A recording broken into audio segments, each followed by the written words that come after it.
into WTOL 11 News on Plus. I'm Michael Sandlin. Thank you so much for joining us tonight. Well, a cloudy start to the weekend, feeling a bit milder today. Meteorologist John Birchfield is with us tonight. So, John, will these temps continue into the rest of the weekend? Oh, it is going to turn a bit milder to cap off the weekend. Dry weather expected for your Sunday. Highs are going to be in the upper 40s to near 50, and the breeze will diminish, turning calmer. Temperatures over the course of your Saturday evening have been in the mid-40s, and we are dry with the last of those showers now pushing off towards the mid-Atlantic region. Some lake effect showers coming in off of eastern Lake Erie. Your Sunday forecast, dry and pleasant, 49 degrees. The winds are going to be down to 5 to 10 miles an hour, making for a nice day for hanging up those Christmas lights and holiday decorations. I do expect mostly cloudy skies with a brief glimpse of sunshine possible. Over the next 4 days, temperatures do turn up to the mid-50s Monday, but there will be scattered showers as our next cold front arrives. And in the wake of that front, it's going to turn breezy and cooler for your Tuesday. Temperatures hold steady around 40 degrees Tuesday, Wednesday, and yes, into Thanksgiving as well. Making Thanksgiving plans, 40 with a cooler feel. I am watching a weather disturbance that'll bring some wet conditions for the Ohio Valley Thanksgiving Day. This system is likely to impact areas south of us. However, a few rain snow showers certainly possible. Now into early December, a very cold pattern. High temperatures near freezing and lows could dip down near 20 degrees. The long range trend is expected to be downright frigid feeling, and you'll see those cooler days in the 10-day. A 30% rain snow chance Thanksgiving. Temperatures drop off after that with highs near freezing and low temperatures in the 20s. Michael?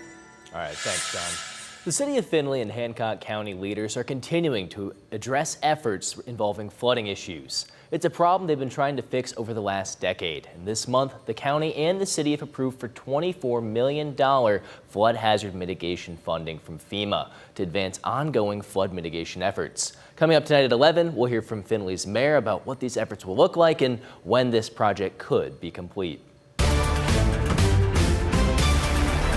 President-elect Donald Trump continues to announce key appointments to his cabinet, including an important pick for Secretary of the Treasury. CBS News has the latest as the Trump transition team tries filling more key positions to his new administration.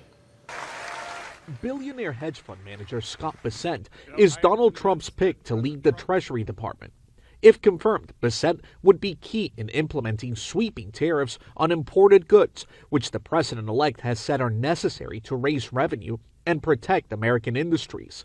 Bessent has been a fierce advocate for the incoming president. I've been in the investment business 35 years, and Donald Trump is the most sophisticated leader on economics that I've met. Bessent is openly gay and would be the first gay cabinet member to be confirmed by the Senate to serve in a Republican administration. On Saturday, Trump announced Brooke Rollins, his former domestic policy advisor, is who he wants as Agriculture Secretary. Dr. Jeanette Neshiwat, a Fox News medical contributor, was announced as Trump's pick for U.S. Surgeon General. Former Congressman Dr. Dave Weldon will get the nomination to run the Centers for Disease Control, along with John Hopkins surgeon Dr. Marty Makary as Food and Drug Administration Commissioner.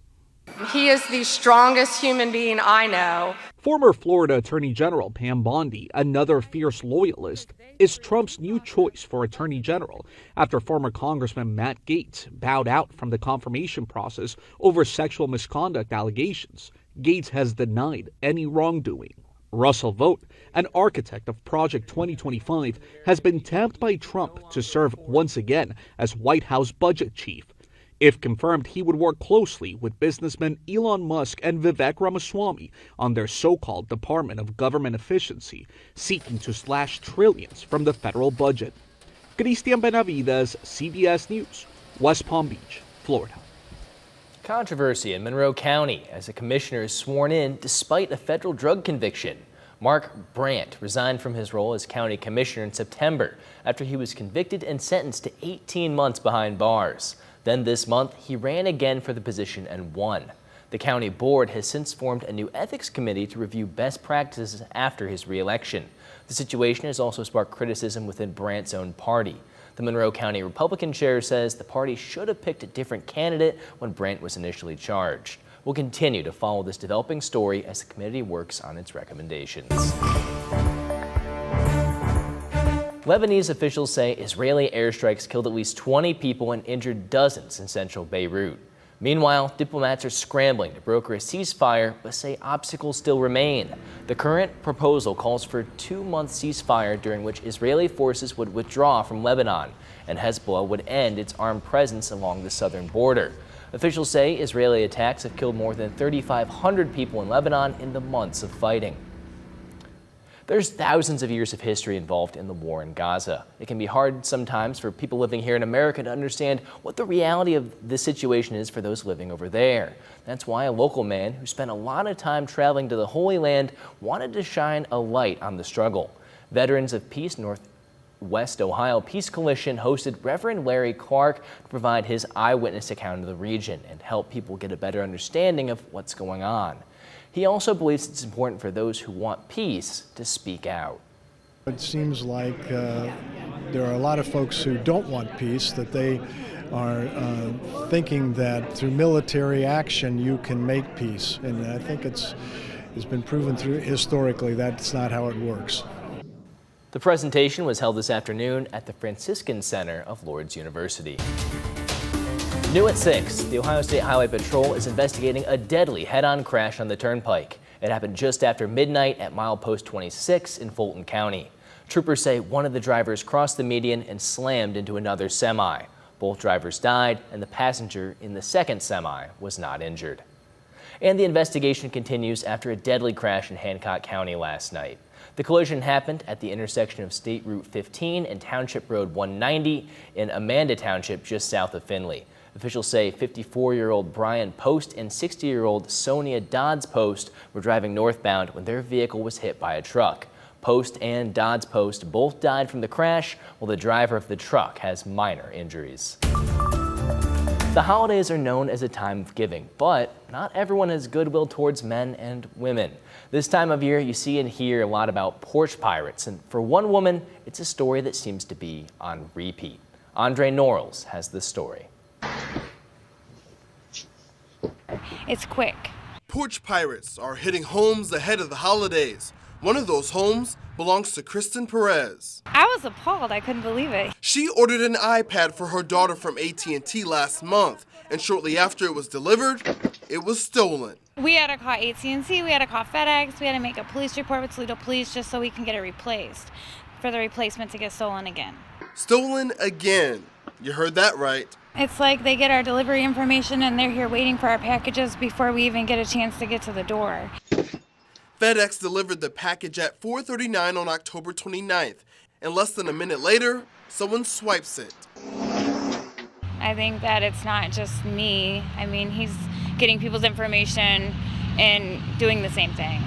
Other people in the neighborhood told us they haven't had issues with stolen packages. But our sister station, KSDK in St. Louis, Missouri, recently reported an iPhone from AT&T was stolen from a home by someone impersonating a FedEx driver. Police in Missouri say they are teaming up with the FBI to investigate similar crimes in other states, and that people's FedEx shipping information for electronics was leaked in a data breach. They're buying that information and decoding it, and then knowing that way they know where to go, the package will be delivered, what time, and things of that nature. We reached out to FedEx but haven't heard back. An AT&T spokesperson claims there's no evidence of a breach in its system. Here in Toledo, police are attempting to identify the person that hit that home in West Toledo. Until then, the Perezes are hoping they won't be targets again. Christmas time is coming, so we're going to have to lock everything up a lot better. That was Andre Norrells reporting. Kristen tells us from now on, she's having her packages delivered to her husband's work. If your package gets stolen, you should call the police. We're less than a week before Thanksgiving, but that's not stopping people from looking ahead to the next holiday. And no matter where you go, it's starting to look and feel a lot like Christmas. Wonderful Saturday to spend in downtown Bowling Green for the annual BG Community Holiday Parade. Cold. Last year we were almost hot, I feel like we said. As you just heard from Kaylee Kirby, the BG Holiday Parade made its annual march through town this morning. She was joined by meteorologist Ryan Weekman and former WTOL anchor Jerry Anderson for the ride. More than 90 different organizations came out, showing up with dozens of floats, marching bands, and cheer and dance groups. And of course, the main event was highlighted by Santa himself. Well, one craft show brought more than gifts to the community. It's crafting wishes as well. The Lucas County Recreation Center hosted the 19th annual Crafting More Wishes event. The show featured more than 120 different vendors selling homemade gifts for the Christmas season.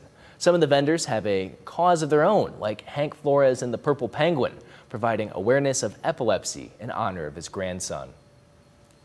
This is actually our first year attending here, but as you can see, there's a big hall here and a lot of people, and that's for a really great cause. 100% of the proceeds from today's event benefit the Make-A-Wish Foundation. Reynolds Elementary is opening a new community resource to assist those in need. The Reynolds Hub Community Closet opened its doors in partnership with Pathway 4, Successful Leadership, Mount Zion Church, and Rachel's Closet. Items include non-perishable foods, clothes, shoes, outerwear, and household and personal care items. The pantry is located at 5000 Norwich Road and is open every 4th and 5th Saturday of each month from 10:30 a.m. to 1:30 p.m. We're here to help. So if you need help and you need services, that is what community schools are. And TPS has adopted the community school motto, and so there are community hubs in 6 of our schools. To find the full list of TPS hubs, visit the links mentioned tab over at WTOL.com. Kids battling cancer at ProMedica Children's Hospital are getting a Christmas miracle this season. Colton Strong Kids started the Santa's Helpers 2024 event, which brings hope and happiness to 21 local families battling the disease. 4-year-old Colton was diagnosed with lymphoma last year. Colton Strong Kids was created by his parents because of the outpouring of love and support they have felt through Colton's diagnosis. We've all been really inspired by Colton. In the last year, he's gone through more than any child really should have to. And I think watching his battle has really inspired us all to want to help other kids and other families who are going through something similar. Gifts include PS5s, electric bikes, Delta gift cards, family-sized trampolines, and much more. Could women's soccer be coming to the Buckeye State? Well, tonight it's one step closer. As the National Women's Soccer League looks to expand, Cleveland and Cincinnati are among the 3 finalists with Denver for a club. Cleveland's proposal includes building a soccer-specific stadium near Progressive Field. Meanwhile, Cincinnati's bid recently got a boost with basketball star Caitlin Clark joining its campaign. The league commissioner says the winning city will be announced by the end of the year. From football to football, the Ohio State Buckeyes left no doubt they belong in the top 5. After the Hoosiers scored on their opening drive, it was all Ohio State all the time. The Bucs rattled off 31 unanswered points until Indiana scored a touchdown with less than 2 minutes to go. They would go on to win 38-15. Quarterback Will Howard set the pace. He went 22 for 26 with 201 yards, 2 touchdowns, and 1 interception. And we spent the weekend lighting up Christmas trees or marching in parades. So if you're feeling full of the Christmas spirit right now, don't forget the WTOL 11 annual Gift of Joy toy drive is now underway. You can help bring holiday cheer to children in Lucas County foster care. The drive runs through December 20th. Just drop off a new unwrapped toy or gift to any of the locations posted on WTOL.com, and you can help us bring joy this holiday season. You just need to text the word JOY to 419-248-1100 for a list of all the drop-off spots and information how you can order online and click it, ship it, and gift it. And if you're not already in that holiday spirit, I think the forecast will contribute to that. Boy, it's going to get cold in this 10-day, Michael. It will be fairly mild tomorrow, but temperatures drop off in a hurry. The next chance for scattered showers comes in on Monday. It'll be a mild day with temps in the mid-50s, but a cold front sends those temperatures back near 40.